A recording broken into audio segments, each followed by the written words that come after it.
Voilà. Désespérée, je suis allée à la Mecque 3 fois. Et les 3 fois, je n'ai pas vu la Kaaba. Désespérée, à mon retour, je suis venue, j'en ai parlé aux imams. On allait même voir les guides religieux à Al-Bayan. Voilà. Et ils m'ont demandé ce que j'avais fait par le passé. Parce que moi-même, je ne comprenais pas pourquoi je ne retrouvais pas la Kaaba. Et quand ils m'ont demandé, bien réfléchi, je me suis rendu compte que par le passé, j'avais fait vraiment de vilaines choses. Quand je dis que j'avais fait de vilaines choses, c'est quoi? J'étais la deuxième femme d'un homme polygame. Voilà. Et pendant que quand je venais me marier, mon homme avait déjà de grands enfants avec sa première femme. Il y a 4 grands enfants avec sa première femme. Voilà. Donc les enfants, comment on appelle? Le monsieur ne réagissait que par les décisions de ses enfants. Tout ce que ses enfants lui disaient, ses grands-enfants lui disaient, c'est ce qu'il faisait. Et moi, ça m'a rendue extrêmement jalouse. Donc, je suis allée voir un marabout pour qu'il puisse m'aider à régler ce problème. C'est-à-dire, à faire de moi la préférée, à faire en sorte que ce que moi je dise dans la maison, c'est ce qu'on fait. Donc, le marabout m'a dit de revenir la semaine suivante.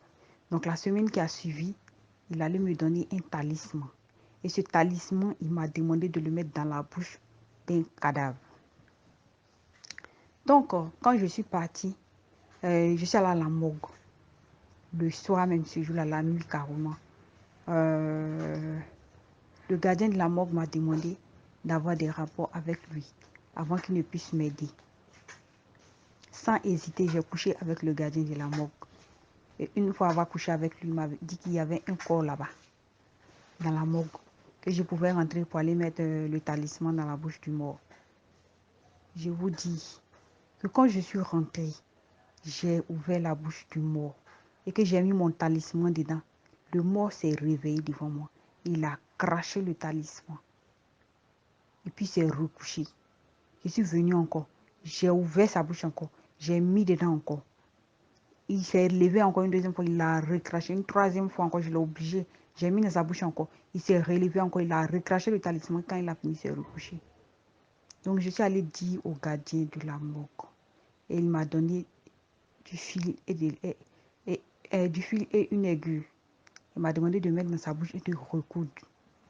Je vous dis que quand j'ai mis le talisman dans la bouche du corps que j'étais en train de coudre, le mort a coulé des larmes. Le mort a coulé des larmes. Et quand il a coulé des larmes, je n'ai pas arrêté. Quand j'ai fini, je suis partie. Je suis quittée là-bas, ça n'a même pas fait une semaine que parmi les 4 enfants de mon mari, il y a 2 qui sont décédés. Il y a un qui est mort par accident et l'autre est mort d'une courte maladie. Maintenant, il y a un qui est devenu fou et l'autre est devenu extrêmement pauvre. Donc, on a vécu dans ça jusqu'à ce qu'aujourd'hui, on me fasse partir à la Mecque. Et à la Mecque, je ne retrouvais rien. Je suis perdue. Voilà. Donc, je souhaiterais que vous m'aidiez à trouver une solution à tout ça. Parce que quand je suis allée, quand je l'ai expliqué, comment on appelle, aux imams, ils m'ont demandé de chercher la repentance du Tout-Puissant. De chercher la repentance du Tout-Puissant. Voilà. D'accord, je cherche la repentance du Tout-Puissant. Maintenant, et ils m'ont demandé aussi de me faire pardonner à toutes ces personnes à qui j'ai fait du mal. D'accord, je vais chercher à me faire pardonner à toutes ces personnes-là. Et on me demande de dévoiler, de dire tout. Comment faire pour dire tout ça sans créer des dégâts? Et comment faire pour retrouver, comment on appelle, pour retrouver mon intégrité d'avant? Je vous en prie, aidez-moi. Je suis désespérée. Ah, j'aurais voulu expliquer en Djoula, mais c'est plus fort que moi. L'histoire est trop longue, donc pardonnez. Essayez de comprendre.